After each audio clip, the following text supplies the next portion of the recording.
बिस्मिल्लाहिर्रहमानिर्रहीम, अस्सलामुअलैकुम and a very good morning. Espresso में आपको खुशामदीद कहेंगे। मैं हूँ अर्मिला हसन और मैं हूँ इमरान हसन। इस उम्मीद और दुआ के साथ कि आप खैरियत से हैं। आप सबको जुमा मुबारक, बहुत ही खूबसूरत सी सुबह मुबारक, और साथ ही भी दुआ कि अल्लाह करे आपका दिन बहुत अच्छा गुजरे। थोड़ा सा हालात नॉर्मलाइज होना शुरू हो गए हैं, ख़ासतौर पे 2-3 बड़े शहरों में। पंजाब में मेनली जो पिछले दिनों में थोड़ी सी परेशानी थी कि पता नहीं ये वीकेंड कैसे आता है, इसमें सियासी एक्टिविटी कैसे रहती है, थोड़ी सी कम हो गई है। आई मीन ऐसा लगता है कि रास्ते खुल गए हैं कल बहुत सारे शहरों में, इंक्लूडिंग लाहौर, फैसलाबाद, जहाँ पे भी जो दाखिली और खारजी रास्ते बंद किए गए थे। रावलपिंडी, इस्लामाबाद में भी सूरत हाल नॉर्मलाइज हो रही है। लेकिन कल हमने एक छोटा सा क्लिप मैंने सोशल पे देखा जो मुझे बहुत ही अच्छा लगा, तो मैंने सोचा कि मैं उस पर बात ज़रूर करूँगा कि कुछ लोग जो कि जलसा ख़त्म होने के बाद एक सियासी जमात के कारकुनान उस जगह को क्लीन कर रहे थे, साफ़ कर रहे थे। उसमें कुछ ख़वातीन भी थी, स्टूडेंट्स लग रहे थे, और कुछ मेल हजरात भी थे। तो मुझे बहुत ही अच्छा लगा कि अगर हम ऐसी एक रिस्पॉन्सिबिलिटी दिखाना शुरू कर दें किसी भी एक्टिविटी के बाद, कि जहाँ पे अगर हमारी वजह से कुछ गंदों से साफ कर दें, और ये इस तरह के इस तरह की एक्टिविटीज़ के बाद इस तरह की चीज़ों की बहुत अशद ज़रूरत रहती है। लेकिन जनाब, सुबह सुबह अनफॉर्चुनेटली एक बुरी खबर आप लोगों के साथ शेयर करनी है हमने। अली रज़ा सतपारा के हवाले से कुछ अर्सा पहले वो एक गिलगित में एक पहाड़ पे अपनी नॉर्मल प्रैक्टिस सेशन करते हुए गिरकर ज़ख्मी हुए थे। अभी उनकी हवाले से खबर आई है कि उनकी डेथ हो गई है, और अल्लाह ताला उनके दर्जात बुलंद करे। 10 बजे उनका नमाज जनाजा अदा किया जाएगा। और सतपारा साहब के हवाले से आपको बताएं तो ये K2 समिट करने के हवाले से प्लान कर रहे थे, क्योंकि ये इससे पहले तमाम तर जो 8000ers चोटियाँ हैं उनको सर कर चुके हैं, और अब उनकी नज़र K2 पे थी, लेकिन अनफॉर्चुनेटली ये कुडंट सर्वाइव और उनकी डेथ हो गई। और अली रज़ा सतपारा के हवाले से एक बुरी खबर आई सुबह सुबह। अल्लाह ताला उनके ऊपर करम करे, उनके अहले खाना को सब्र दे, उनको मग़फ़िरत उनकी अता फरमाए। और अली रज़ा सतपारा जी, और ये दूसरा बड़ा लॉस है। अली सतपारा के बाद अली रज़ा सतपारा ये गिर गए थे, इनकी जो बैकबोन थी वो टूट गई थी, और उसके बाद खदशा जाहिर किया जा रहा था कि शायद ये सर्वाइव न करें। फिर ऐसा ही हुआ कि आज उनका इंतकाल हो गया। तो हमारी दुआएं हैं उनके अहले खाना के साथ। और इसी नोट के ऊपर प्रोग्राम का बाकायदा आगाज़ भी कर लेते हैं। देखते हैं आज की हेडलाइंस।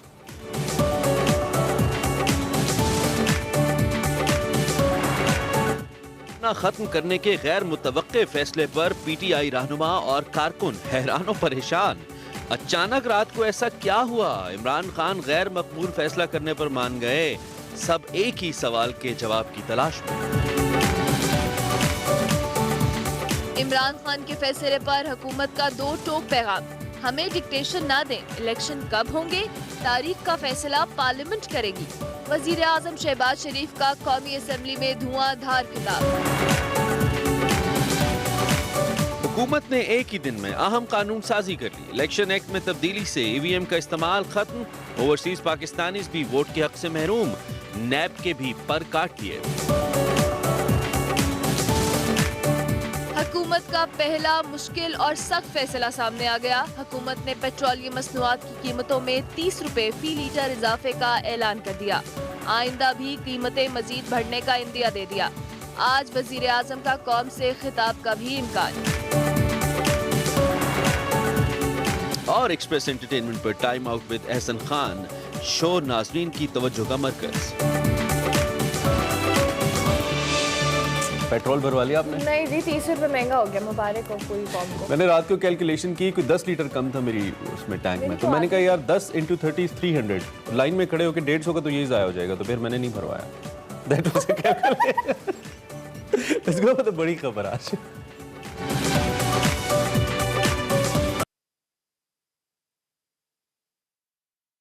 चलें जी, बात कर लेते हैं पाकिस्तानी होने वाली this is what you call calculation brother. अच्छा, आगे बढ़ते हैं जी। बैकडोर राब्ते और कोशिशें, ऐसा लगता है कि सालसी मुबैना सालसी रंग लाई है, और जो सियासी कशीदगी है जिसमें हम कल खास तौर पे बड़े परेशान थे, इनफैक्ट परसों ज़्यादा परेशान थे, कल थोड़े कम थे।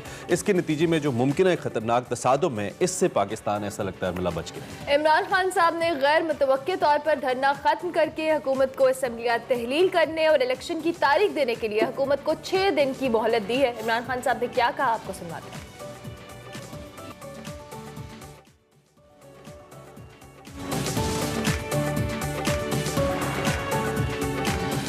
इस इम्पोर्टेंट हुकूमत को 6 दिन दे रहा हूँ। 6 दिन के अंदर आप इलेक्शन अनाउंस करें। गवर्नमेंट आपसे चल नहीं रही, आप गवर्नमेंट चलाने नहीं आए। करप्शन केसेस आप अपने खत्म करवा रहे हैं।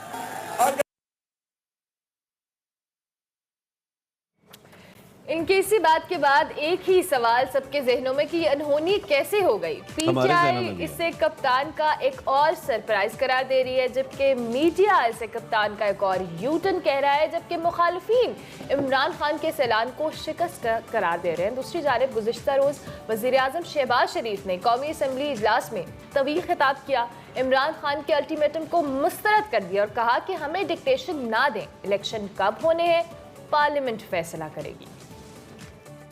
मैं ये बात वाज़ेह कर देना चाहता हूं इस जत्थे के सरबराह को कि तुम्हारी डिक्टेशन नहीं चलेगी, ये हाउस खुद फैसला करेगा। हमें शफाफ इलेक्शन कराने हैं, कब कराने हैं ये ऐवान फैसला करेगा। और जब तक ये कोलिशन गवर्नमेंट चाहेगी हम दिन रात मेहनत करके मसाइल को हल करेंगे। इस हुकूमत की जो मियाद 1 साल 2 महीने है, इमरान खान न्याजी किसी भूल में न रहना। बातचीत के लिए दरवाजे खुले हैं, मैं कमेटी बना सकता हूं, लेकिन अगर तुम्हारा ख्याल है कि तुम हमें मरूब कर लोगे, ब्लैकमेल कर लोगे, डिक्टेशन दोगे तो अपने घर में दो, इस ऐवान को मत दो ये डिक्टेशन। इस सारी सूरत हाल पे उम्मीद की जा रही है कि शायद वज़ीर आज़म कौम को एतमाद में भी लें, कहा खिताब भी करें। लेकिन हम अगर कानून साजी की बात करें जी, तो इस सारी डेवलपमेंट के साथ एक ही दिन में अहम कानून साजी भी हुकूमत ने कर ली। हुकूमत और अपोजिशन के दरमियान माहिदे की बाज़गश्त को इस कानून साजी के बाद मज़ीद तक़वियत मिल रही है कि दोनों एक नूरा कुश्ती की सी फ़िज़ा पैदा हो रही है। हुकूमत ने कौमी असम्बली से इलेक्शन एक्ट 2017 तरमीमी बिल मंजूर करा लिया, जिसके तहत जो इलेक्ट्रॉनिक वोटिंग मशीन है, ओवरसीज़ की वोटिंग का हक है, और जो गुज़िश्ता हुकूमत की तरामीम थी इस हवाले से उनको ख़त्म कर दिया गया है। कौमी एहतसाब ऑर्डिनेंस 1999 में भी तरामीम का बिल कसरत राय से मंजूर कर लिया गया है। टैक्स मामला, तरक्याती मनसूबों में जो बेकायदगी है उसको नैब के दायरे इख्तियार से निकाल दिया गया है। वैसे फिर नैब किस चीज़ की तहकीकात करेगा अगर इसकी नहीं करेगा। और इन तरामीम के बाद नैब की गिरफ्तारी से पहले शवाहिद की दस्तियाबी भी यकीनी बनाने के लिए कहा गया है कि नैब पहले दस्तियाबी यकीनी बनाएगा। शवाहिद की झूठा रेफरेंस दायर करने पर 5 साल तक कैद की सज़ा होगी। पीटीआई ने इन तरामीम को मुस्तरद किया है, अदालत में चैलेंज करने का ऐलान कर दिया, और this is the biggest development till now. इस हवाले से बात करते हैं, जाहिद हुसैन साहब हमारे साथ मौजूद हैं, सीनियर तज्जियाकार हैं। बहुत शुक्रिया जाहिद साहब। सबसे पहले तो हम ज़रा इस पॉलिटिकल सिचुएशन पे बात करते हैं कि जिस तरह से हमने देखा इमरान खान साहब ने लॉन्ग मार्च का ऐलान किया, पहले तारीख दी, फिर एक दफ़ा नहीं दी, फिर दोबारा आए उन्होंने तारीख दी, फिर पूरी आवाम को, नौजवानों को उन्होंने बार बार कहा कि आप डी चौक पहुँचे, हम पेशावर जाएंगे, लॉन्ग मार्च करेंगे। फिर रातों रात सबके जहन में सवाल आया कि ऐसा क्या हुआ कि इतने कयास, इतनी मार धाड़, पकड़ धकड़ के बाद खान साहब ने रात गए ऐलान कर दिया कि हम 6 दिन बाद दोबारा आएंगे अगर हमारे मुतालबात को मंजूर ना किया गया। क्या कहेंगे इसके बारे से, क्या कमेंट करेंगे आप? हाँ जी, ये सही बात है कि जिस तरह से ये धरना खत्म किया गया है, क्योंकि इमरान खान साहब ने धमकी ये दी थी कि वो डी चौक पे बैठेंगे, उस वक्त तक बैठेंगे जब तक के जो है वो ये इलेक्शन की डेट ना दी जाएगी। लेकिन ये मुझे 2-3 चीजें लगती है जो कुछ हुआ था। एक तो सुप्रीम कोर्ट का फैसला था, मैं ख्याल ये कि जब इमरान खान साहब वहाँ चल रहे थे तो उनको लगता यही है कि उनको ये नहीं था कि सुप्रीम कोर्ट का फैसला ये भी है कि जहाँ पे हुकूमत को कहा गया था कि वो अपने कंटेनर्स वहाँ से हटा ले, उसके साथ साथ ये भी कहा गया था कि जो है जलसे की एक खास जगह पे होना चाहिए, वहाँ से हटना नहीं चाहिए।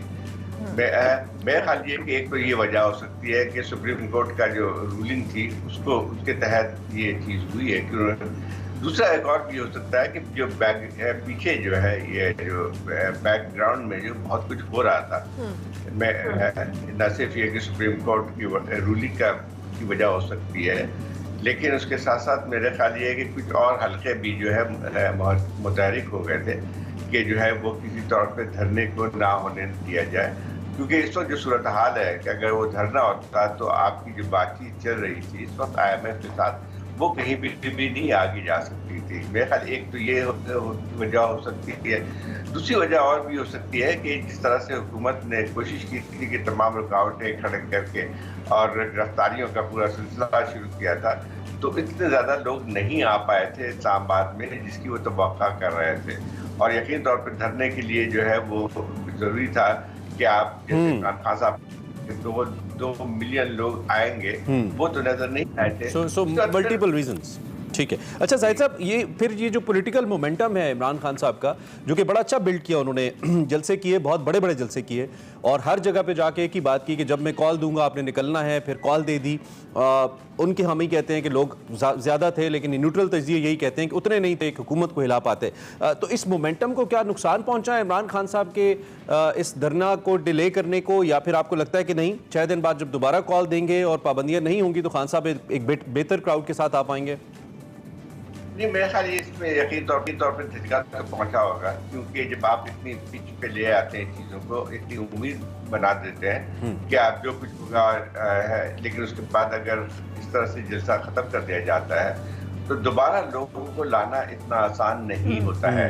ये जब जो मेरे ख्याल बहुत से ऐसे लोग थे जो कि आए थे इस नीयत से कि शायद उनको बैठना पड़ेगा और तैयारी करके आए थे, जब वो वापस जा रहे होंगे तो उनके लिए मुझे नहीं है कि वो दोबारा उसी जोश और खरोश के साथ आएंगे। दूसरी बात और ये है कि जो हुकूमत ने जो कुछ किया था इस दौरान में, उसका एक मकसद था।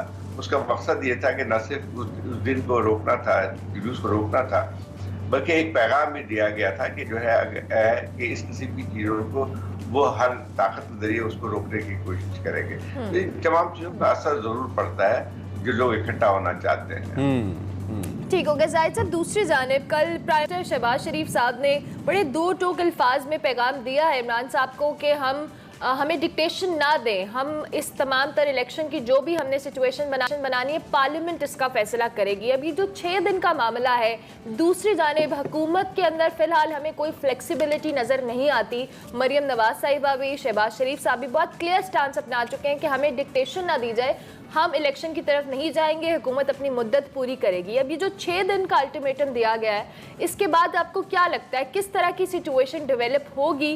खान साहब अगर दोबारा इस्लामाबाद की तरफ आते हैं, इकोनॉमिक हमारी सिचुएशन आपके सामने, दीगर चैलेंजेस हुकूमत के लिए बहुत ज़्यादा है।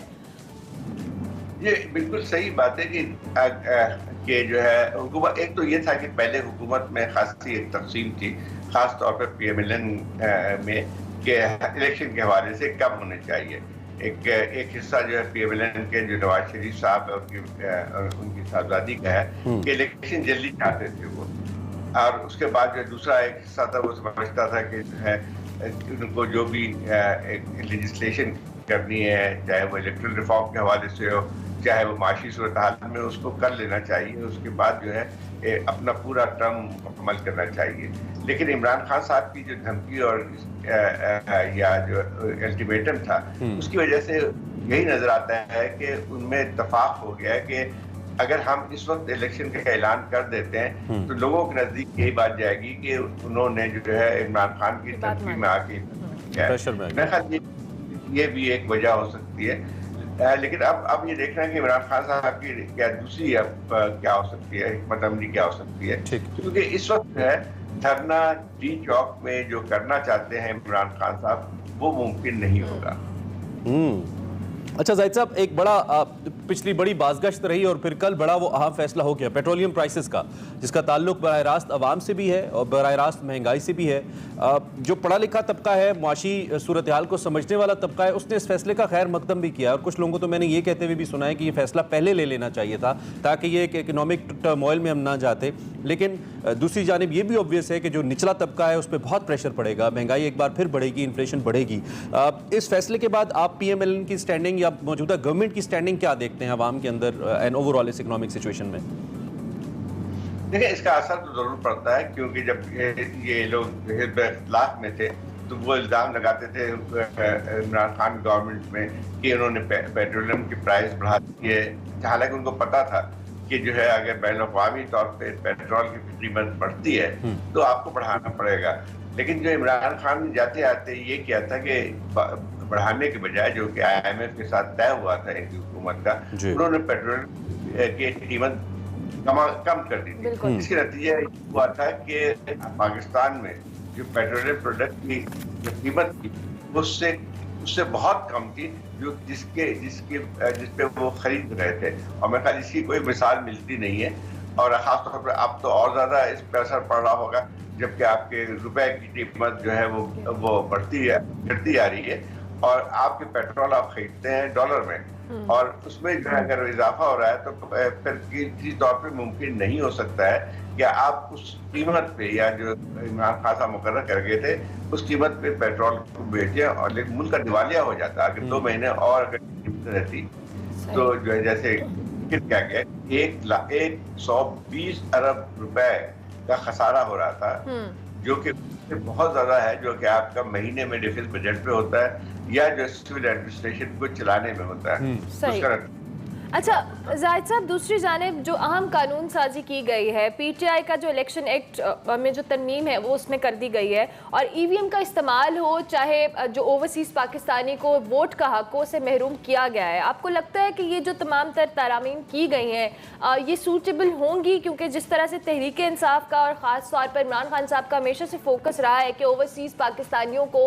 जो उनका हक है वोट डालने का वो उनको दिया जाए, लेकिन अब जो कानून साजी मुकम्मल कर ली गई है इस पे क्या कमेंट करेंगे आप? देखिए, ये जो इमरान खान साहब की गवर्नमेंट ने जो फैसले किए थे इलेक्शन रूल के हवाले से, वो ऑर्डिनेंस के जरिए किए गए थे, या जो है अगर कोई बिल भी पास हुए थे तो ये तरफा तौर पे हुए।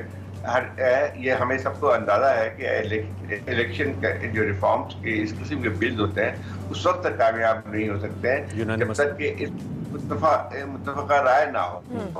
लेकिन वहाँ पे जो इख्तिलाफ है उसकी तो कोई भी हिमायत हासिल नहीं थी। दूसरी बात और है, ठीक है, इलेक्ट्रॉनिक वोटिंग मशीन के हवाले से पहले भी एक बिल मौजूद था, तो ये था जो है उसकी बाती तौर पर किया जाएगा, और जब अगर कामयाब होते हैं तो उसका फिर इतलाक हो जाएगा। लेकिन यहाँ पे जो हुकूमत ने इस तरह फैसला किया था कि जो है उसको एकदम से नाफिज करने की कोशिश की थी, और वो मेरे ख्याल इलेक्शन कमीशन में भी उसका रवैया आया था कि वो शायद तैयार नहीं है, क्योंकि इसमें वक्त है। इसको पहले आप किसी और सतह पे इलेक्शन पे इस्तेमाल करते हैं, लोकल बॉडीज के, और उसके नतायज उसके बाद फिर ये शुरू किया जा सकता था। मेरा ख्याल ये है कि ये एक्सपेक्टेड था ये, और फिर उसका ओवरसीज पाकिस्तानी। ठीक है जाहिद साहब, हमें इस वक्त शाह महमूद साहब भी ज्वाइन करें, सीनियर रहनुमा पाकिस्तान तहरीक इंसाफ के फॉर्मर फॉरेन मिनिस्टर, उनसे भी हम इस हवाले से बात कर लेते हैं। शाह साहब, thank you very much and good morning, आपने हमें ज्वाइन किया। सबसे पहले तो ये जो सवालात बहुत उठ रहे हैं लोगों के जहन में, अचानक से धरना, ये लोगों से मुराद आपके अपने वर्कर्स और आपके अपने सपोर्टर्स हैं, वो सवाल कर रहे हैं कि हमें तो मालूम नहीं कि क्या हुआ, और कुछ पॉलिटिकल लीडरशिप भी भाम का शिकार है। तो आप सीनियर तरीन रहनुमा हैं तहरीक इंसाफ के इमरान खान साहब के बाद, क्या इस हवाले से एतमाद में ले पाएंगे आप? क्या हुआ ऐसा? अवाम की जरूरत नहीं है और किसी सरकारी प्रोपेगेंडा के शिकार होने की तहरीक इंसाफ के कारकुनों को जरूरत नहीं है। हुकूमत ने जो फसाइयत का मुजाहरा किया, जो बर्बरियत करी, जो पुलिस को, रेंजर्स को इस्तेमाल किया, गिरफ्तारियां की, टेयर गैसिंग की, क्या इस्लामाबाद की तारीख में इतनी बदतरीन शेयरिंग किसी ने देखी है? लाहौर लिबर्टी चौक में तो कोई मार्च नहीं हो रहा था, चौरंगी कराची में तो कोई मार्च नहीं हो रहा था, वहां तशद्दुद क्यों किया गया? सिंध के अंदरून के शहरों में, उमरकोट मेरा हल्का है, 125 FIR काटी गई हैं, 30 लोग गिरफ्तार हैं, और 100 शेल उमरकोट जैसे कस्बे में फायर किया है ये इस इंपोर्टेड हुकूमत ने। अब हमारा बिल्कुल फैसला क्लियर है। तो इस सब के बाद तो शाह साहब कतई कलामी की मज़हब बैठना बनता था आपका, इस सब के बाद तो बैठना बनता था। आप अगर देखिए, सुनिए, अगर मुझे एक्सप्रेस वालों ने मौका देना है तो मुझे बात कीजिए, इंटरप्ट मत कीजिए, या कॉल बंद कर दीजिए। प्लीज बोलिए, आप पे प्रेशर है, बोलिए। नहीं सर, कोई प्रेशर नहीं है, प्लीज बोलिए, प्लीज बोलिए। आजाद है तो बात करने दे या कट कर दे मुझे। जी टाइम आपका है, बोलिए। ओके, देखिए, अब फैसला ये है कि लोगों में बहुत इश्तियाल था, गमो गुस्सा था, इन्होंने औरतों को मारा, बच्चों को मारा, इन्होंने टेयर गैसिंग की, रेंजर्स ने जो ताकत इस्तेमाल की, पंजाब पुलिस का पूरे पंजाब के एक एक जिले को इन्हें सील करवाया, और ये बात करते हैं इंसानी हकूक के अलम बरदार। आज कहाँ है वो फ्री प्रेस जो इंडिपेंडेंस की बात करता है? आज खामोश क्यों है? आज उनके मुंह बंद क्यों है जो फ्रीडम की बात करते हैं, ह्यूमन राइट्स की बात करते हैं? औरतों को घरों में जाके पीटा, चार दीवारी फलांगी और जुल्म किया, ठीक जी। लोगों में गुस्सा पैदा हो गया। अब सूरत हाल ये थी, हमारा कारकुन चाहता था कि धरना दिया जाए, वहां बैठा जाए। लीडरशिप ने फैसला करना था कि क्या सूरत हाल है। लोगों में इतना गुस्सा था कि अगर वहां बैठा जाता, हम क्लियर थे, पुलिस में और शहरियों में लड़ाई होने के इम्कानात थे। लोग आगे बढ़ना चाह रहे थे, आर्टिकल 245 के जरिए वहां फौज खड़ी कर दी गई थी रेड जोन के सामने, और खुदा ना खास्ता एक खतरनाक कोई सीन पैदा हो जाता, और हम वो नहीं चाहते थे। इंसानी खून इन्होंने बहाया, 5 शहादतें की हैं इनने, और ये जिम्मेदार हैं, ये इंपोर्टेड हुकूमत पाकिस्तानी खून के जिम्मेदार हैं। लेकिन हमने फिर कहा कि हम इनको एक और मौका देते हैं। अच्छा, ये तसादुम से बचने के लिए आप कह रहे हैं कि आपने ये तसादुम से बचने के लिए नहीं, खून खराबा से बचने के लिए। ये खून चाहते थे, सनाउल्लाह खून चाहता है, ये जो हुकूमती अहलकार हैं, जो मुबस्सिर हैं, ये खून चाहते थे, और हम पर इल्जाम लगाना चाहते थे कि हम असला लेकर आए हैं, हम फसाद करना चाहते हैं। ये सारा एक पूरा प्लान बना हुआ था। हमने उस प्लान को नाकाम किया है। हमने सब्र का मुजाहरा किया, और हम ने कहा कि हम इनको मौका देते हैं। अगर वहां कह रहे हैं शहबाज शरीफ के मुज़ाकरात की मैं दावत देता हूं, तो आए, इलेक्शन की तारीख की बात करें, नए इलेक्शन की बात करें, हम मुज़ाकरात के लिए तैयार हैं। लेकिन अगर समझते हैं कि आप अपने आप में मुसल्लत रहेंगे, हमारे पास वक्त कम है, हम चाहेंगे कि आप कानून साजी, हर शहर में जाएंगे, मुकाबला करेंगे। अच्छा, एक सवाल ले ले शाह साहब, कानून साजी के हवाले से भी हम चाहेंगे, जो इलेक्शन एक्ट में तरमीम की गई हैं, ओवरसीज पाकिस्तानीज के हवाले से उनके वोट का जो हक है उसे महरूम करने से, और साथ साथ EVM के इस्तेमाल के हवाले से एक जल्दी से कमेंट प्लीज हमारे लिए कर दीजिएगा। जी, ओवरसीज पाकिस्तानियों को हमने राइट दिया। क्यों राइट दिया? 2-3 वजूहात हैं। नंबर 1, वो पाकिस्तान का असासा है, मोहसिन है, $32 बिलियन देते हैं, एक्सपोर्ट से ज्यादा तस्सील करते हैं। एक तबका है जो यहाँ से मनी लॉन्ड्रिंग करके लूट के पैसे बाहर भेजता है, सरे में महल बनाता है, स्विस बैंक अकाउंट्स बनाता है, लंदन में अपार्टमेंट्स लेता है, और दूसरा तबका है वहां कमा के पैसा यहाँ भेजता है। दूसरी बात, वो पढ़े लिखे लोग हैं, वो मेहनती लोग हैं, कामयाब हुए, टेक्नोक्रेट्स हैं, पॉलिसी फॉर्मुलेशन में हम उनको हिस्सा देना चाह रहे थे। और तीसरी बात, उनकी जो नई नस्ल है, ब्रिटिश पाकिस्तानीज, अमेरिकन पाकिस्तानीज, जिनकी पैदाइश वहां हुई है, स्कूलिंग, कॉलेज, यूनिवर्सिटी वहां गए हैं, उनका पाकिस्तान से लिंक बरकरार कैसे रखा जाए। जब उनको राइट टू वोट दिया जाएगा तो वो रास्ता, इन्होंने उसको सलब कर दिया है।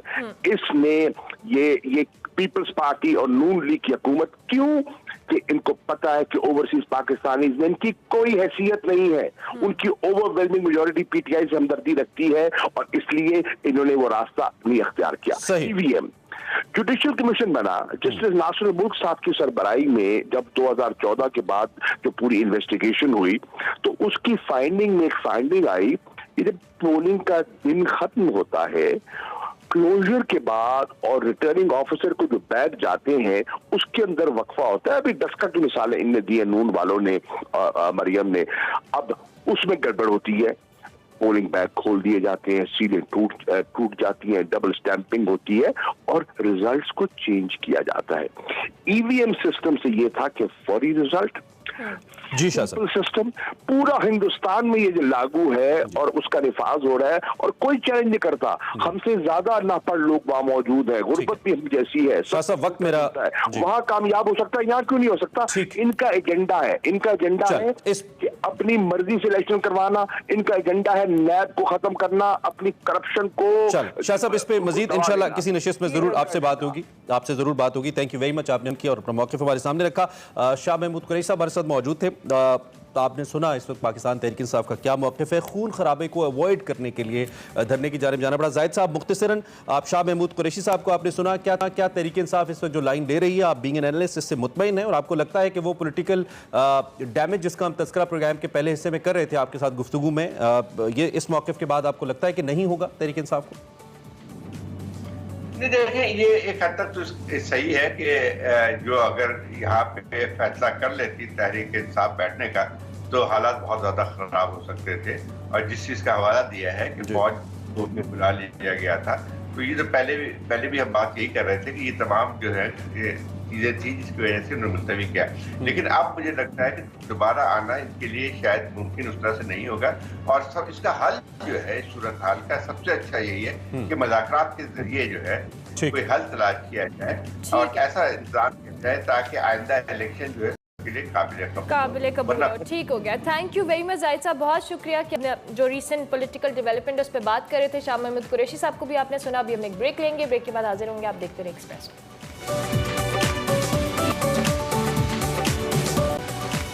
Welcome back to Expresso. अब सुबह सुबह हम आप पर जुल्म करने लगे हैं, क्योंकि सुबह सुबह आपका दिल नहीं कर रहा होता ना कि आपको कुछ बनाना पड़े, और फरियाद आना जब जाती हैं खाने की दो शॉप्स पे और रेस्टोरेंट्स पे तो इतना दिल चाहता है। तो आज वो हमें कराची रेड रॉक लेके जा रही हैं, जहाँ पे वो कुछ मज़ेदार पराठा रोल बनते हुए दिखा रही है। देखते हैं आज का देसी फूड।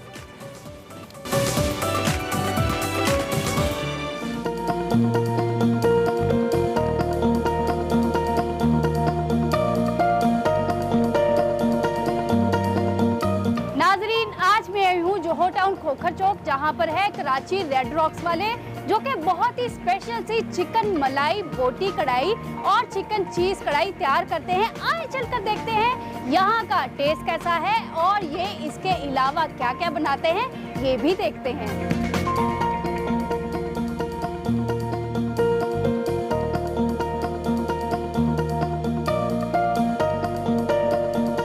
हमारे साथ मौजूद है यहाँ के जनरल मैनेजर अयान खान। आप मुझे बताएं, ये रेस्टोरेंट कब से काम कर रहा है? ये रेस्टोरेंट आज से 20 साल पहले हाजी जफ़र साहब हैं, हाजी जफ़र चट्टा साहब जो इसके ओनर हैं, उन्होंने स्टार्ट किया था। अच्छा, ये बताएं आप यहाँ पर क्या क्या बनाते हैं? हमारी बहुत सारी डिशेस जो हैं फेमस हैं। इसमें पराठा रोल है, चिकन पराठा है, इस तरह की डिशेस हैं, कढ़ाई है, बारबेक्यू है, चाइनीज़ में है। इसके अलावा बर्गर्स वगैरह भी हमारे पास, ग्रिल बर्गर है, वो हमारी स्पेशलिटीज़ हैं। मटका बिरयानी है, तंदूरी बिरयानी है हमारे पास, और चिकन पुलाव है हमारे पास। सबसे ज़्यादा डिमांड किस डिश की है? सबसे ज़्यादा डिमांड हमारे पास है चिकन मलाई बोटी कढ़ाई की, जो कि सिर्फ हमारे पास बनती है लाहौर में। अब तक किसी और रेस्टोरेंट ने नहीं बनाई है, और काफ़ी दूर से लोग आते हैं हमारे पास खाने के लिए। टेस्ट हमारा बहुत अच्छा है। आपने बताया कि आप पराठे और पराठा रोल भी बनाते हैं, तो कितने किस्म के बनाते हैं? वैसे तो हम 20 से 25 किस्म के पराठे बनाते हैं, लेकिन हमारा चिकन चीज़ पराठा और चिकन पिज़्ज़ा पराठा जो है ना, वो हमारा बहुत मशहूर है। बहुत से लोग आते हैं, वो खाते हैं। यहाँ के खाने की ऐसी क्या ख़ास बात है जो लोग बहुत शौक़ से आपके पास खाना खाने ज़रूर आते हैं? हमारे खाने की ख़ास बात यह है कि हम देसी घी में बनाते हैं, और उसके जो उसमें मसाला जात इस्तेमाल होता है वो हमारे अपने होते हैं। हम खुद से कुछ तैयार करवाते हैं। कुछ ऐसी चीज़ें जो हम बना रहे हैं पूरे लाहौर में कोई नहीं बनाता। जैसे आपको अभी बताया कि हम चिकन मलाई बोटी कढ़ाई बनाते हैं, चिकन चीज़ कढ़ाई है हमारी, वो लाहौर में और कहीं नहीं बनती, हमारे पास बनती है। कितने किस्म की हांडी बनाते हैं आप यहाँ? हमारे यहाँ वाइट हांडी बनती है, चारी हांडी बनती है, मद्रासी हांडी जो कि स्पेशल है। बहुत से लोग खाने के लिए आते हैं हमारे पास। जोहर टाउन के अलावा और कितनी ब्रांचेज है लाहौर में? जोहर टाउन के अलावा हमारी 3 ब्रांचें और हैं। मेन ब्रांच हमारी गुलबर्ग के लिए है। बहुत शुक्रिया आपके टाइम का।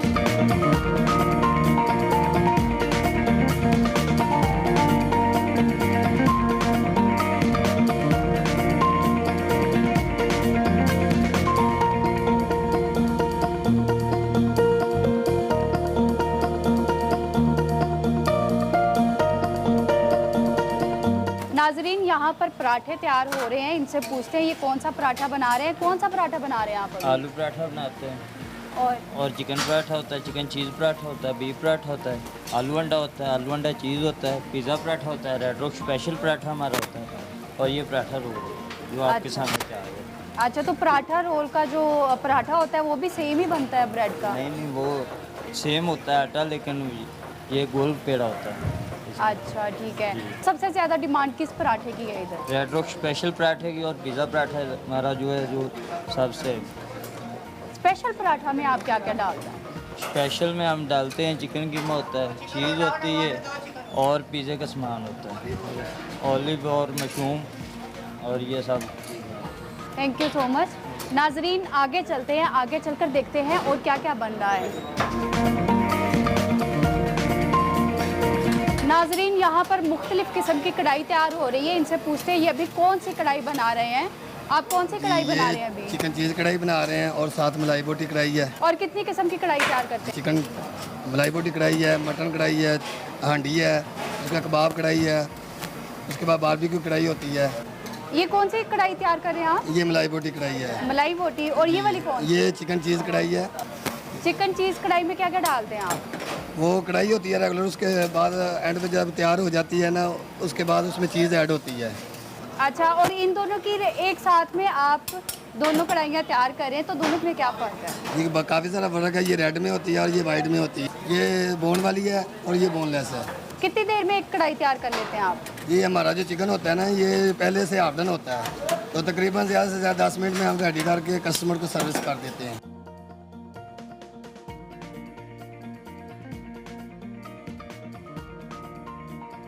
नाजरीन, मेरे लिए दोनों कढ़ाइयाँ तैयार हो चुकी हैं। खुशबू से तो लग रहा है ये बहुत ही ज़्यादा टेस्टी होगी।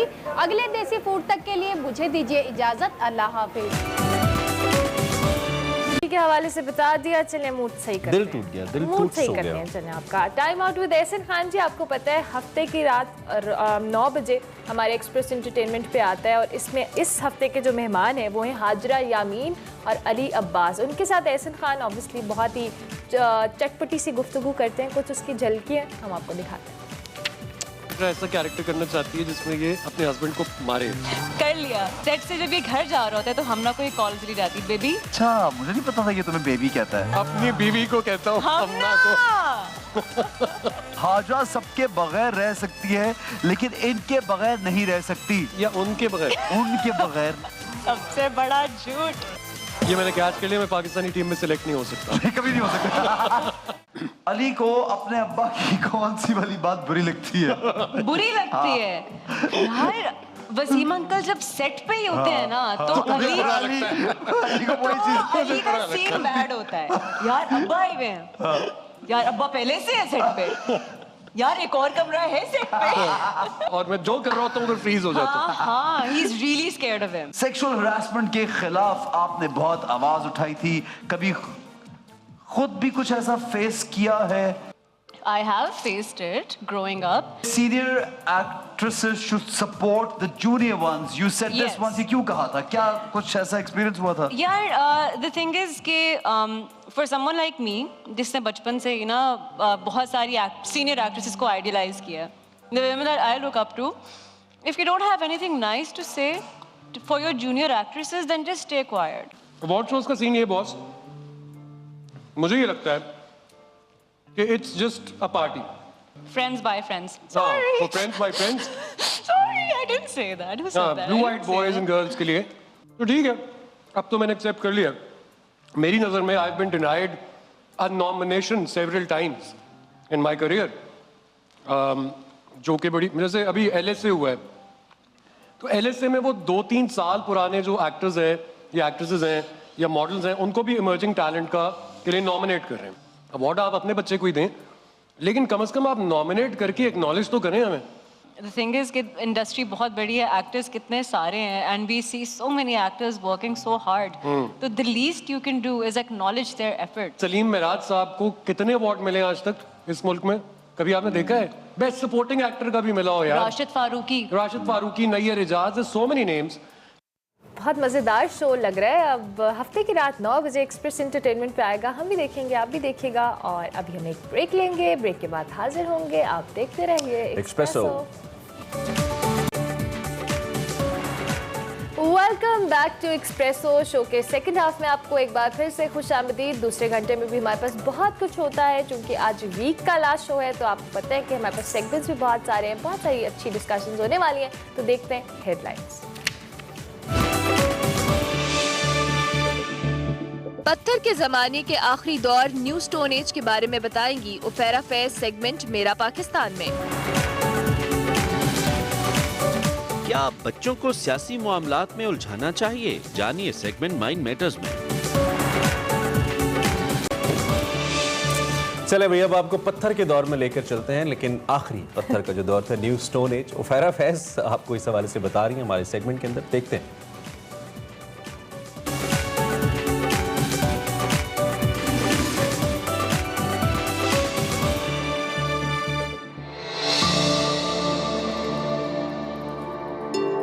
पाकिस्तान में जो न्यूलिथिक स्टार्ट होता है वो आज से 10,000 साल पहले इंसान ने घर बनाना शुरू कर दिए थे। जानवरों को उसने डोमेस्टिकेट भी कर लिया। मेटल ने फिर रिप्लेस कर लिया स्टोन को। ज़राअत जो थी वो उन्हीं के दौर में शुरू हुई है। 90% ऑफ द ट्रेडिशन जो है वो हमने वहीं से ली है। बाल काटने के लिए भी जो चीज़ इस्तेमाल की वो भी यही चीज़ थी।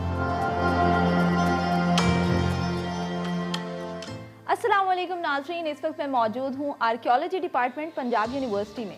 आज के इस सेगमेंट में हम आपको न्यू स्टोन एज के बारे में बताएंगे कि किस तरह से इंसान ने खाना बदोशी छोड़कर घर बनाना शुरू किया, और ये भी जानेंगे कि किस तरह से इंसान ने फसलें बोना शुरू की। सर, ये न्यू स्टोन एज जो है ये क्या है, इसका क्या मतलब है? न्यू स्टोन एज को हम न्यूलिथिक भी कहते हैं। असल में ये स्टोन एज का जो पीरियड है उसकी लास्ट स्टेज है कि जब एक नई टेक्नोलॉजी आ जाती है और इंसान इस्तेमाल वो पत्थर को ही कर रहा है, लेकिन उसकी टेक्नोलॉजी जो है वो एडवांस हो गई है। टेक्निक्स बदल गई हैं। टेक्निक्स भी एडवांस हो गई हैं और उसका जो मेंटल जो उसका एक एप्टीट्यूड है या जिसे कह लें कि उसका बिहेवियर है वो चेंज हो चुका है टुवर्ड्स लाइफ। तो न्यूलिथिक जो है इसमें काफ़ी रेवोल्यूशंस आई हैं इंसान की ज़िंदगी में। आपने टेक्निक्स की बात की, तो पहले हम लोगों ने ओल्ड स्टोन एज के बारे में जिक्र किया था और अब हम न्यू स्टोन एज का जिक्र करें, तो क्या फ़र्क था दोनों की टेक्निक्स में? बुनियादी फ़र्क जो था टेक्निक में वो बेस्ड करता था खुराक के दायरे की वजह से। आहिस्ता आहिस्ता जब इंसान ने तरक्की की तो उसने जो अपनी खुराक का दायरा है वो वसी कर लिया। वही औज़ार जो वो जानवरों को मारने के लिए इस्तेमाल करता है उसकी वो माइक्रो फॉर्म जो है अब उसने बना ली, जो कि पानी में और हवा में जो है वो जल्दी सफ़र कर सके या तेज़ी से सफ़र कर सके। अच्छा सर, ये न्यू स्टोन एज का जो टाइम पीरियड था उसमें इंसान ने नकल मकानी क्यों की थी और ज़रूरत क्यों पेश आई थी? ये एक कल्चरल रेवोल्यूशन था जिसमें इंसान के तर्ज ज़िंदगी में बहुत सारी तब्दीलियाँ रूनुमा हुई। वो जो नकल मकानी का जो अंसर था वो इसलिए सामने आया कि उसने एक जगह ऐसी मखसूस कर ली या चुन ली जिसमें कि उसको खुराक सारी एक जगह पे मिल रही है। पहले हम उसको फूड गैदरर कहते थे और अब वो फूड प्रोड्यूसर हो गया है। अच्छा, तो ये जब इन्होंने खुराक उगाना शुरू कर दी, फसल बोना शुरू कर दी, तो उस वक्त में कौन कौन सी फसलें थीं जो ये काश्त करते थे? उसमें गंदम है, उसमें जौ है, उसमें बाजरा है, उसमें मकई है। ये बेसिक चीज़ें थी जिसको वो के इस्तेमाल करता था। उसने उगाना सीखा और उसने उस इलाके को चुना जहाँ पर कि ये चीज़ें हो सकती थी। कौन सा इलाका था वो दरियाओं के नज़दीक। अच्छा, क्योंकि तब तो इनको नहीं पता था ना कि ये मैंने फैमिली बनानी है, फैमिली क्या होती है। तो किस तरह ये कॉन्सेप्ट आया इनके अंदर कि एक बंदे से फैमिली बनी, फैमिली से जो है फिर ख़ानदान बना, ख़ानदान से मोहल्ला और फिर गांव। जो फैमिली का कंसेप्ट है वो आ चुका था, क्योंकि आप 20 लाख साल पहले की बात करें और फिर आज से 12,000 साल पहले की बात करें तो ये ज़ाहिर लंबा अरसा है। तो उसको पता चल गया कि अगर मैं ग्रोह की शक्ल में रहूँगा तो मैं ना सिर्फ के अपने आप को बचा सकूँगा वाइल्ड एनिमल से, बल्कि जो मेरे जैसे दूसरे लोग हैं उनसे भी खुद को बचा सकूँगा।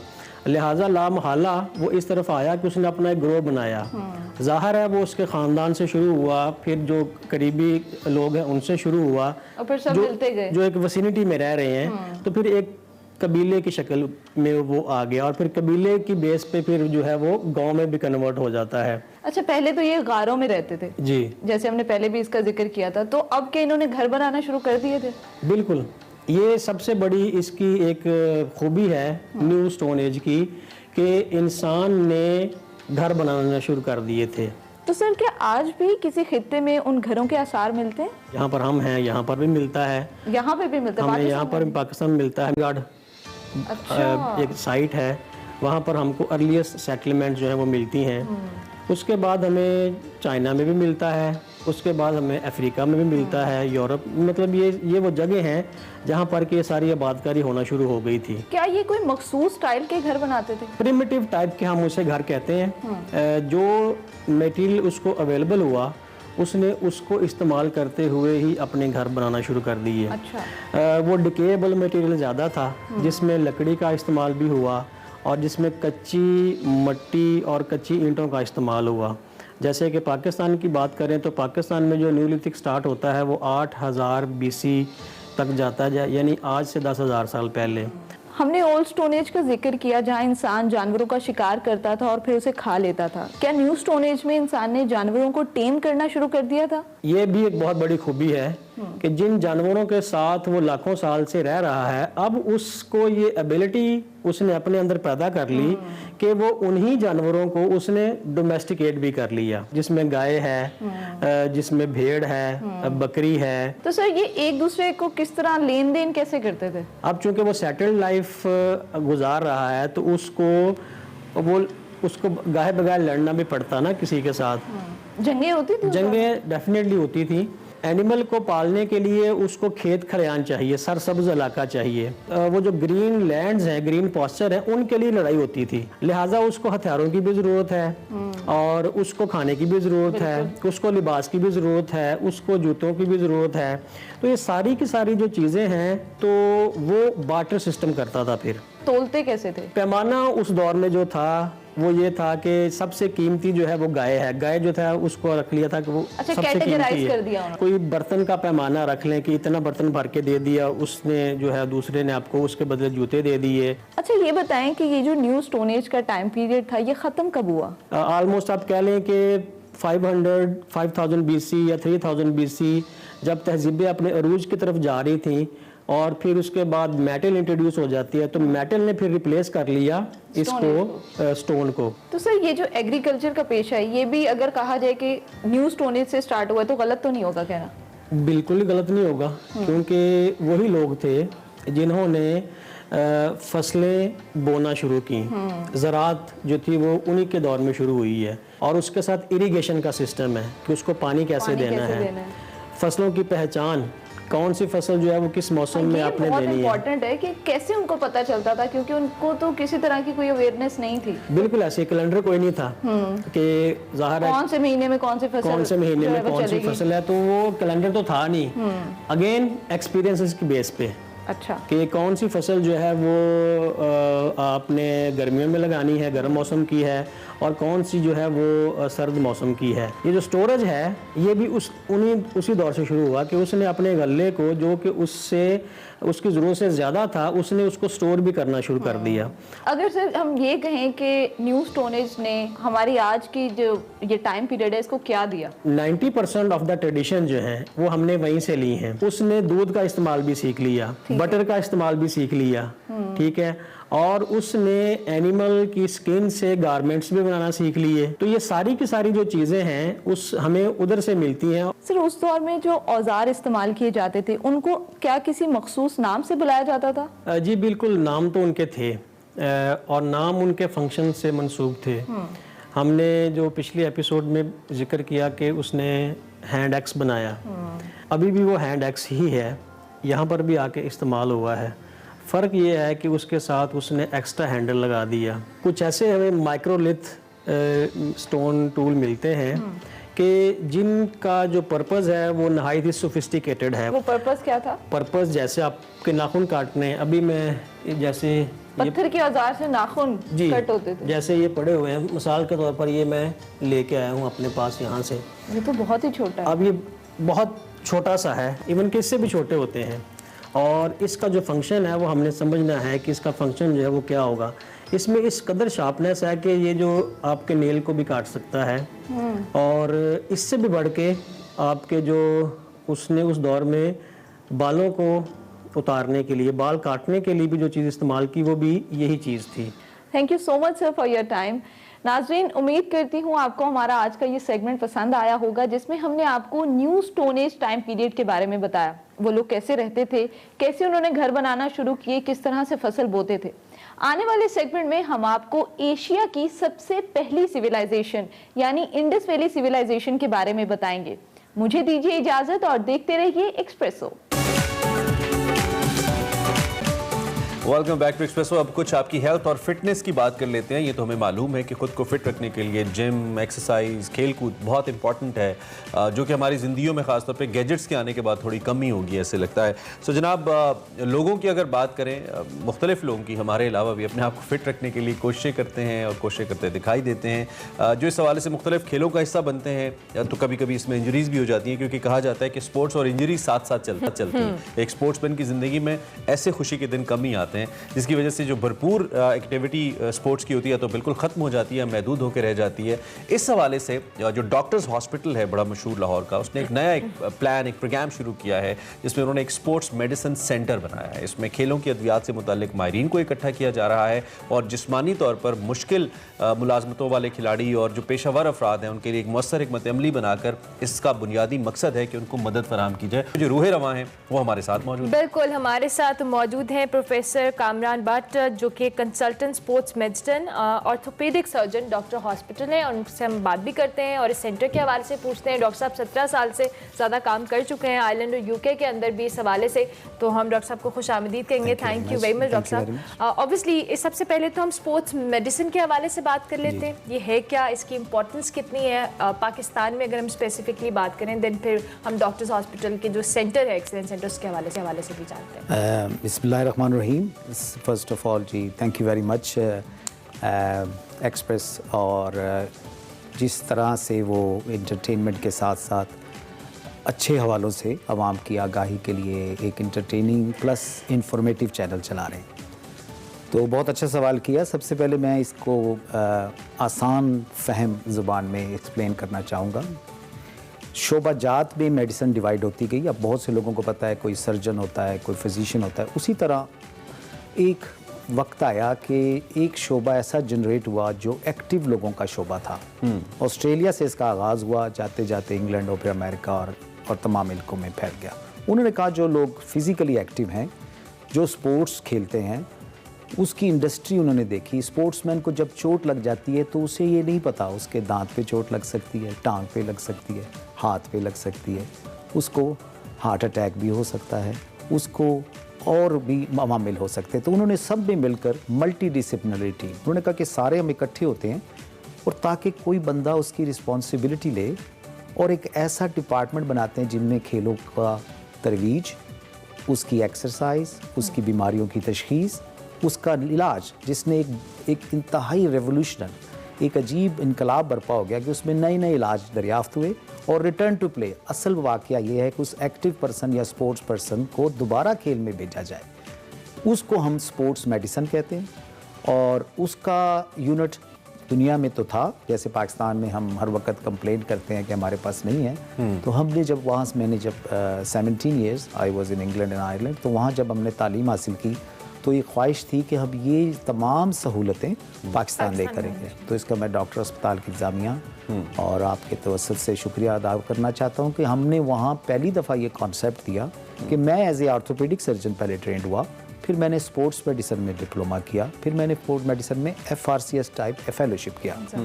तो उसके बाद हमने वहाँ एक डेडिकेटेड किया है कि खेल के मरीज़ को चोट लगती है, वो इमरजेंसी या अपने करीबी डॉक्टर या कोच या फिजियो से समझ नहीं आती वो क्या करें, तो उसकी ग्राउंड में चोट लगने से बचाव से लेके चोट लगने तक, जिम में चोट लगने तक, एक बुजुर्ग जो वॉक करते रिकवरी तक वापस उनको उसको हम स्पोर्ट्स मेडिसिन। अच्छा, ये जो स्पोर्ट्स मेडिसिन है ये क्या फिजियोथेरेपी से अलग कोई चीज़ है या बेसिकली स्पोर्ट्स मेडिसिन का अम्ब्रेला है और उसके नीचे फिजिकल थेरेपी ये चीज़ें आती हैं? बहुत अच्छा सवाल आपने पूछा। तो बिल्कुल जो स्पोर्ट्स फिजियोथेरेपी का मतलब है फिजिकल थेरेपी, यानी वर्जिशों से मतलब उनसे रिकवर करना। तो स्पोर्ट्स मेडिसिन में वो उसका एक अम्ब्रेला के नीचे आती है। जब आप मरीज़ का इलाज करते हैं, अगर मरीज़ को चोट लगी है, उसे प्लास्टर, ऑपरेशन या किसी चीज़ की ज़रूरत है, जब वो इस हालत में आ जाता है कि वो चोट रिकवर कर जाती है, तो दोबारा उस आज़ाद को चलाना और उसको रिहेबिलिटेट, असल में लफ्ज़ मैं फिजियो नहीं कहूँगा, बल्कि मैं लोगों के लिए, तमाम अफराद की इत्तला के लिए एक वर्ड इस्तेमाल होता है जिसे रीहैब मुखफ़फ़ में या रिहेबिलिटेशन कहते हैं। रिहेबिलिटेशन का मतलब है कि वो वर्जिशों से फिजियो ऑक्यूपेशनल थेरापी जो हमारे मुल्क में नहीं है, कि घर में जाके देखें कैसे बैठना है, ग्राउंड में उसके लिए क्या करना है, ब्रेस कौन सी पहचानी है, तो रिहेबिलिटेशन जो उसकी फर्दर ब्रांच है उसके नीचे फिजियोथेरापी आती है। ओके। अच्छा डॉक्टर साहब, ऑब्वियसली हम एथलेटिक्स के हवाले से बात करें तो किस तरह की नॉर्मली इंजरीज जो हैं वो एक्सपीरियंस करते हैं और जिसका शायद उसकी सिवेरिटी का आइडिया उस तरह से नहीं होता जो अब आप लोग डॉक्टर्स हॉस्पिटल के अंदर जिस हवाले से काम करें? जी बहुत अच्छा सवाल किया। ये ना कंट्री स्पेसिफिक है। मैं जब वेस्ट में था, इंग्लैंड और आयरलैंड, फिर बाद में कुछ अर्सा अमेरिका और यूरोप में रहा, तो उसमें मैंने देखा कि उनका रग्बी, फुटबॉल और चीज़ें, हमारा मुल्क जो है उसमें क्रिकेट, आपको मैं एक ऐसा सर्वे बताऊं जो आप सबके लिए होगा। ऐसा हो नहीं सकता कि इस कमरे में या सुनने वालों में किसी ने क्रिकेट देखी ना हो, खेली ना हो या इसमें इन्वॉल्व ना हो। 2 करोड़ के करीब पाकिस्तान में लोग क्रिकेट से बिल वास्ता या बिला वास्ता इस इन्वॉल्व है। कोई कोच हैं, कोई खिलाड़ी हैं। तो पाकिस्तान में क्रिकेट जो है उसकी इंजरी सबसे ज़्यादा है। क्रिकेट की इंजरीज बाकी स्पोर्ट्स इंजरी से मुख्तलिफ हैं। इसमें ज़्यादातर हाथ की इंजरियाँ, उंगलियाँ हमने देखी होगी उसमें छोटे छोटे फ्रैक्चर, अंगूठे के फ्रैक्चर या शोल्डर के फ्रैक्चर। और लाइटर नोट, दिल की बीमारियां भी होती हैं इससे। हमें तो हमारी टीम जब मैच फंसा बैठती है तो हमें तो हमारा तो दिल भी डूब रहा है। उसका जो इमोशनल फैक्टर है आप बिल्कुल ठीक कह रहे हैं। बाकी जो दूसरी हैं में कभी कभार घुटने की, और फुटबॉल जो हमारे अफराद खेलते हैं उनमें टखने की बीमारियां ज़्यादा है। जो लोग हमारे दूसरे हैं हॉकी प्लेयर्स, उनमें कॉन्टैक्ट इंजरी ज़्यादा है। कॉन्टैक्ट मतलब होता है उनको बॉल लगती है, हॉकी लगती है, उनको चीज़ें लगती हैं, तो उनमें हाथ के फ्रैक्चर, बाजू के फ्रैक्चर, टांगों की इंजरीज। तो अगर मैं समराइज करूँ तो ज़्यादा घुटना यानी बाजू जिसमें आपका जो है कंधा और टखना, इसकी इंजरीज हमें ज़्यादा मिलती हैं और कुछ सॉफ्ट टिश्यू। अच्छा, इसमें डॉक्टर साहब क्योंकि आपने फुटबॉल का भी जिक्र किया, स्पोर्ट्स में तो मुख्तलिफ खेलें आ जाती हैं, इवन इटसेल्फ क्रिकेट के अंदर हेड इंजरीज भी हो सकती है। जी बिल्कुल हो सकती है, कार्डिक भी हो सकता है। बिल्कुल। तो इससे तो ऐसा लगता है कि ये एक कंप्लीट एक ऐसी शक्ल है इलाज की जिसके बारे में हम बात करें और इसमें सब कुछ ही आ जाता है। तो हम स्टैंड कहाँ करते हैं पाकिस्तान में? आपके सेंटर की भी बात कर लें या ओवरऑल टेक्निकली, क्योंकि इसमें न सिर्फ अच्छा ह्यूमन रिसोर्स चाहिए होता है, आप जैसे स्पेशलिस्ट चाहिए होते हैं, बल्कि इसके साथ टेक्नोलॉजिकल सपोर्ट भी तो चाहिए होती है। तो हम कहाँ स्टैंड करते हैं? बहुत ही अच्छा और आपने टेक्निकली और अच्छा सवाल किया है कि आपने जैसे स्पेशलिटी को लोगों को आगाही दे रहे हैं। बिल्कुल, हेड इंजरी प्लेयर से मिलता है, उसे हम कंकशन कहते हैं, उसमें डेथ भी हो सकती है उसमें। और जैसे कार्डिक की आपने बात की, हम इसे कार्डिक स्क्रीनिंग, ब्रूज स्क्रीनिंग, यानी हमारा अब ये गाइडलाइन है। हमारे पास डिफिब्रिलेटर होना चाहिए स्पोर्ट्स ग्राउंड में, और हमारे पास कंकशन या हेड इंजरी की गाइडलाइन, अब सब कुछ गाइडलाइन है। हम कहाँ स्टैंड करते हैं, आपका सवाल का जवाब, हम बहुत ही प्रिमिटिव है जैसे हमारे बाकी शोबा जात हैं। अभी तक हमारे खेलों में अजीब सी बात है कि कोई गिरता है या सर टकराता है तो वो उसको सर पे मालिश करके कहता है दोबारा खेलो। कोई ऐसा गाइडलाइन प्रोसीजर इन प्लेस नहीं है जो वहाँ टीम के साथ जो पर्सनल हैं, जो लोग उनके साथ होते हैं, फिजियो हैं या उनके कोचेज़ हैं, उनको एजुकेट किया जाए। तो मेरा ख्याल है कि वो इंजरी प्रिवेंशन जिसको हम कहते हैं कि चोटों से रोकना, फिर वो तमाम गाइडलाइंस आप ले आउट है इसमें, जो कि हमारा गाइडलाइन हम कहते हैं एक तरीका बता दिया गया है कि अगर आप प्ले डॉक्टर आपको होना चाहिए, मैच डे डॉक्टर होना चाहिए, यानी बंदा मैच डे पर ये तमाम चीज़ें ज़हन में रखें, अवेलेबल। तो आपकी बात बिल्कुल ठीक है कि पाकिस्तान में हम बहुत प्रिमिटिव है। डॉक्टर अस्पताल के प्लेटफॉर्म से हम तमाम लोगों को मुख्तलिफ सेमिनार्स और चीज़ों के ज़रिए, और इसके साथ साथ मैं पाकिस्तान क्रिकेट के साथ इन्वॉल्व हूँ, पाकिस्तान हॉकी, पाकिस्तान के दूसरे इदारों के साथ, ताकि इसको। अच्छा डॉक्टर साहब, एथलेटिक्स के हवाले से, एथलीट्स के हवाले से डॉक्टर्स हॉस्पिटल का जो सेंटर है, किस तरह की सहूलियात उन्हें दी जा रही हैं? इसमें रिकवरी के चांसेस और लोगों की जो एक अवेयरनेस है, यानी एथलीट्स को वहाँ पे आना, उनको प्रॉपर ट्रीटमेंट देना, किस तरह की फैसिलिटीज़ अवेलेबल? बहुत अच्छा फिर आपने बताया लोगों की अवेयरनेस के लिए। इसमें यह है कि तशखीस सबसे बड़ी बात है। तो हमारे पास जो सबसे बड़ा वहाँ हमने काम किया कि पहले ह्यूमन रिसोर्स, ठीक है, हमारे पास फुली क्वालिफाइड स्टाफ है, फिर हमारे पास एक्सट्रीमली इंपॉर्टेंट रेडियोलॉजिकल, यानी जो हम MRI 1.5 टेस्ला बेहतरीन मशीनों से स्पेशल टेस्ट इनके किए जाते हैं, वो हमारे पास अवेलेबल है। हमारे पास लंग्स के लिए पूरा लैब है जो हम उनके लंग फंक्शन टेस्ट करते हैं एथलीट्स के, वो भाग सकते हैं कि नहीं। कार्डिक के हमारे पास पूरी सर्विसेज है, तो वो हम एथलीट्स की स्क्रीनिंग करते हैं। वो एक बहुत बड़ा काम है कि स्क्रीन की स्क्रीन हो ताकि उसको कोई कार्डिक प्रॉब्लम ना हो और उसको मसमना ना हो, वो वापस भाग सकता है कि नहीं, उसके लंग्स सही काम कर रहे हैं, उसकी रनिंग कैपेसिटी वगैरह। और जब उसे कोई मर्ज़ हो जाता है तो वो हमारे रेडियोलॉजिस्ट जावेद असगर साहब का पूरा ग्रुप है जो कि हमें फिर उसमें हेल्प करता है। और सबसे जो चीज़ मैं बताना चाहता हूँ, हमने आर्थ्रोस्कोपी का सबसे बड़ा सेंटर बनाया। वो क्या है कि बगैर खोले की होल या लेज़र के ज़रिए हम उनके जोड़ों का इलाज डे केस करते हैं। अच्छा, और इसी वजह से रेवोल्यूशनाइज हुई आर्थोपेडिक स्पोर्ट्स सर्जरी। अच्छा, आपने क्या इसको लिमिटेड किया है स्पोर्ट्स प्लेयर्स के लिए, या फिर किसी भी एज ग्रुप के लोग अगर वो सिमिलर प्रॉब्लम फेस करते हैं तो they can come over there? इसीलिए मैंने जब पहले ही आपको जिक्र किया कि लोग इसको समझते नहीं। जो भी बंदा एक्टिव है वो स्पोर्ट्स मेडिसिन में आता है। ओके, जिसकी भी कोई फिजिकल एक्टिविटी। एग्जैक्टली, हमारे यहाँ लाहौर में बेतहाशा और पाकिस्तान में बिलामुम बेतहाशा जिम है, लोग रनिंग करते, बाग है, मुख्तलिफ चीज़ें, वो सारे लोग इसके अम्ब्रेला के नीचे आते हैं। इन दी एंड जो लोग आपको देख रहे हैं उनको आप कुछ भी कहना चाहें इस हवाले से, in general in their life कोई एहतियात सजेस्ट करना चाहे बीइंग डॉक्टर विद दैट, अपने सेंटर के हवाले से भी एनीथिंग? तो इससे हम दोबारा कहना चाहेंगे कि हमने एक कल्चर बनाना है कि हमने एक मुस्तरद डॉक्टर के पास जाना है, इंजरी प्रिवेंशन से एहतियातें करनी है कि हमें चोट ना हो। तो उसकी ज़रूरी नहीं कि डॉक्टर के पास सिर्फ इलाज के लिए जाना है, आपने ट्रेनिंग स्पोर्ट्स शुरू करनी है, उसके स्पेसिफिक आपने मालूमात हासिल करनी है सेंटर से। अगर आपको चोट हो जाती है तो आपने हमारे सेंटर में तशरीफ़ लाना है और उसमें फिर हम आपको रिटर्न टू प्ले की फुली फैसिलिटीज़ देंगे। बिल्कुल, thank you very much doctor साहब, बहुत शुक्रिया कि आपने इतने टॉपिक के ऊपर डॉक्टर्स हॉस्पिटल में जो स्पोर्ट्स मेडिसिन के हवाले से सेंटर डेवलप हुआ उसके हवाले से डॉक्टर कामरान भट्ट हमें बता रहे थे। अभी मैं एक ब्रेक लेंगे, ब्रेक के बाद हाजिर होंगे, देखते रहिए एक्सप्रेसो।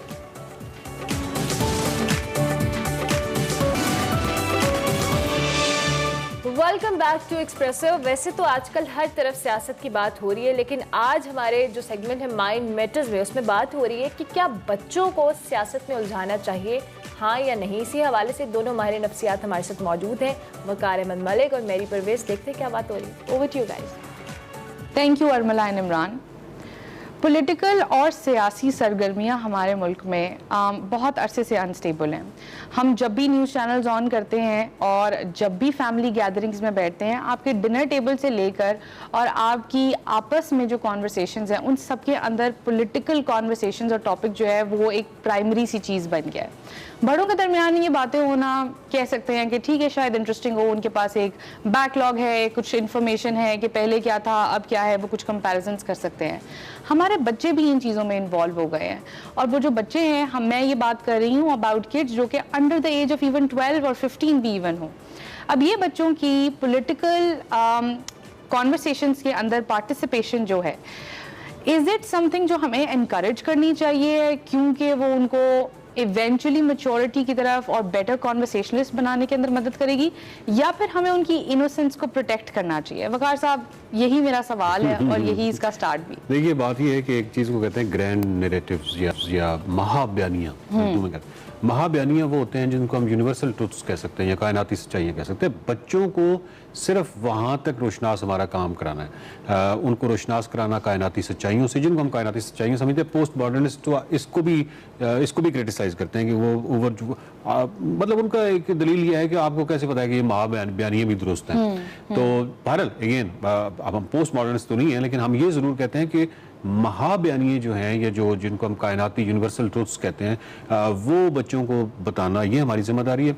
और इसके अलावा जितने भी उनकी तालीमी मामलात हैं, उनको उनके अंदर क्रिटिकल थिंकिंग डेवलप करनी है, उनके अंदर ये तमाम चीज़ें डेवलप करनी है। उनको इस काबिल बनाना है कि वो 18 साल की एज के बाद वो खुद फैसला कर सकें कि वो उन्होंने वोट किसको डालना है, या मतलब वो एक एक्सपीरियंस होगा, हो सकता है उनका गलत हो, और उससे अगले 5 साल के बाद वो एक और एक्सपीरियंस करें।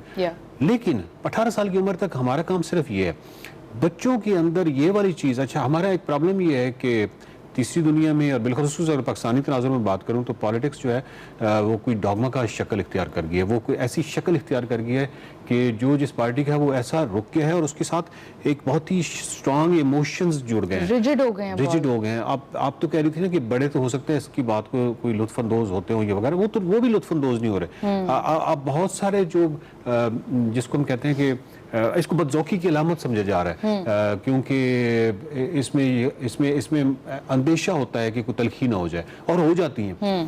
तो इसको क्योंकि आप बहुत ज़्यादा ऑब्जेक्टिव की बात नहीं कर रहे हैं, आप बेसिकली कुछ शख्सियत परस्ती टाइप की है तमाम जमातों के अंदर, और वो जहाँ तक मेरा ख्याल है, हम टॉपिक के किसी और साइड पे चले जाएंगे, बट आई थिंक ये लैक ऑफ मीनिंग है।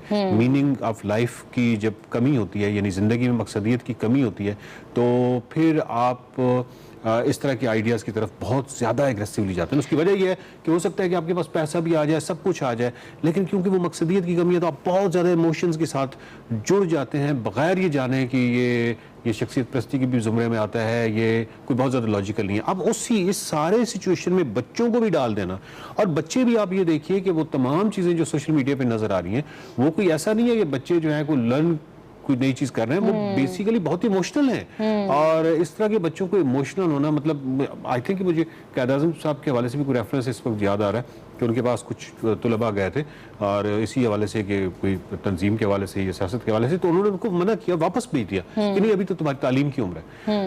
तो कुछ चीज़ें ऐसी हैं जो 18 साल की उम्र तक बड़ी रिस्ट्रिक्ट उस पर बड़ी पाबंदी होनी चाहिए कि ये चीज़ें हैं जो कि बच्चों में मैंने डाली। मैंने बच्चों में एम्पैथी पैदा करनी है, मैंने बच्चों के अंदर क्रिटिकल थिंकिंग पैदा करनी है, मैंने बच्चों पे की जो जिस चीज़ को मैं सच समझता हूँ, दूसरे नैरेटिव्स की बात कर रहा हूँ, सवाल जो सियासी होते हैं या मुख्तलिफ, कौन जानता है कि मुझे क्या श्योरिटी है कि जिस चीज पे मैं हूँ वो आखिरी सच्चाई है, क्योंकि वो तो आपका अपना पर्सनल ओपिनियन है और हम उसको इम्पोज कर रहे हैं बच्चों के ऊपर या अदरवाइज अपनी आवाम के ऊपर।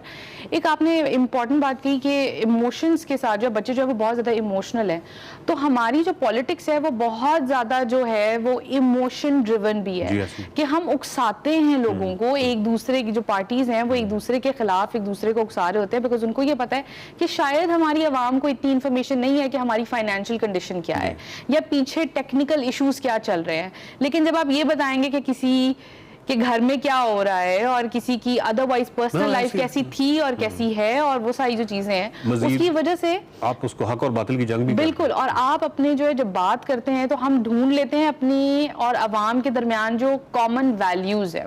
अब मेरी अगर कोई कॉमन वैल्यू जो है वो मेजॉरिटी ऑफ द पॉपुलेशन के साथ अगर मैच कर जाती है तो इसका मतलब ये है कि मैं उस चीज को बिल्ड करते करते करते करते मेजॉरिटी पॉपुलेशन को अपनी तरफ माइल कर सकती हूँ। तो दिस इज हाउ प्राइमरीली भी वो बच्चों के साथ भी यही हो रहा है, बच्चों के साथ भी यही हो रहा है। और ये देखिए ना कि इसको जब आप इस सिचुएशन में ले जाएं, इमोशंस फिर ज्यादा इसमें भड़कते हैं कि जब आप इस चीज को ले जाएं कि ये हक और बातिल की जंग है। आप ये नहीं कह रहे कि ये जंग बुनियादी तौर पे जो 2 करोड़ से ज्यादा बच्चा स्कूल नहीं जा रहा ये उसकी जंग हम लड़ रहे हैं।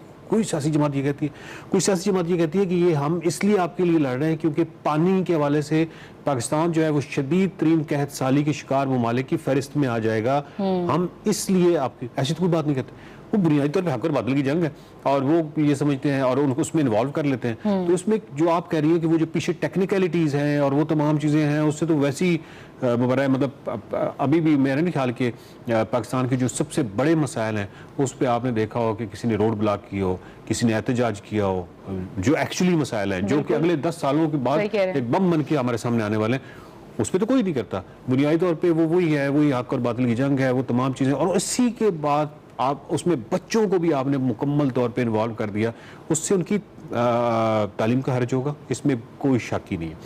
वो उसके अंदर इमोशंस के अंदर वो तमाम चीज़ों के अंदर वो अगर इस तरह एक्टिवली पार्टिसिपेट करेंगे तो उनकी डेफिनेटली उनकी पढ़ाई का होगा, उनके अंदर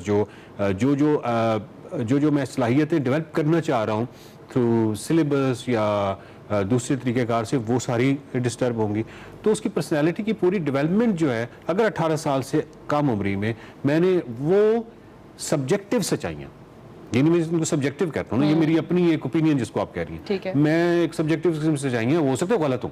अब प्रॉब्लम तो ये है कि जो थोप रहा है बच्चे के ऊपर वो सच्चाई, वो अपने दिल के अंदर ये मान रहा है कि यही आखिरी सच्चाई है। एक तरह से हम ऐसा होता नहीं है। एक तरह से हम बच्चे की जो अपनी सोच है उसको हम रिस्ट्रिक्ट कर रहे हैं और हम उसको लॉजिक से दूर करके हम उसको इमोशनल ट्रेल के अंदर डाल रहे हैं कि जो आपने सोचना है या जिसको आपने वोट देना है वो आपने उसके काम या उसकी फैक्चुअल इंफॉर्मेशन के बेस के ऊपर नहीं, आपने इमोशन के बेस के ऊपर देना है कि आपको पसंद कौन कितना है। फिर जो सियासी जमातें प्रोपेगेंडा के वो जो 11 सुनहरी असूल हैं वो जो इस्तेमाल कर रही हैं, वही सुनहरी असूल, वो प्रोपेगेंडा के जो असूल हैं वो आप अपने बच्चों को बता रहे हैं कि ये जो मुखालिफ सियासी जमात है इसमें ये चीज़ें हैं और वो प्रोपेगेंडा का शिकार हो रहे हैं। बुनियादी तौर पे वो इनडायरेक्टली वो प्रोपेगेंडा का शिकार हो रहे हैं और जब वो प्रोपेगेंडा के शिकार हो रहे हैं तो वो मेरा मतलब है कि हमें तो वो बच्चे चाहिए जो क्रिटिकल थिंकर हो, जो खुद फैसला करें।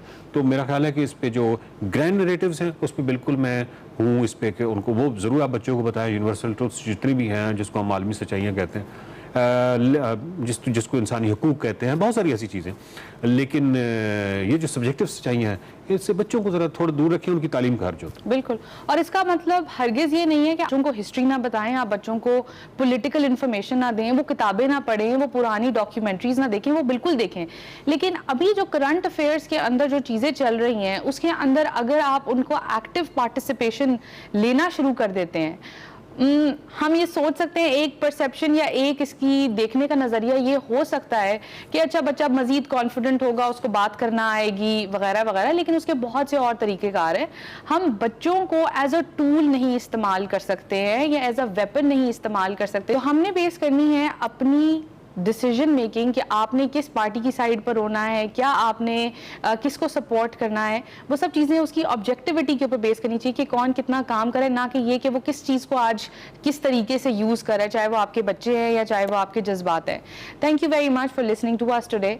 We'll be back with another very interesting topic.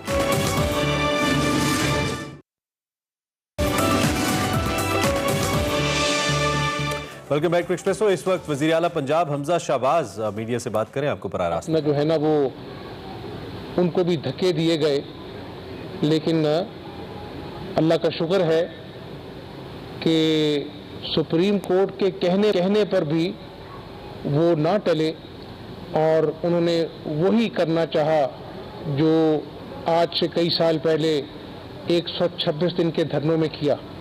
तो मैं आज सिर्फ एक वज़ीर आला के नाते नहीं, एक बाप के नाते उन बच्चों के सर पे हाथ रखने आया हूँ जो आज यतीम हो गए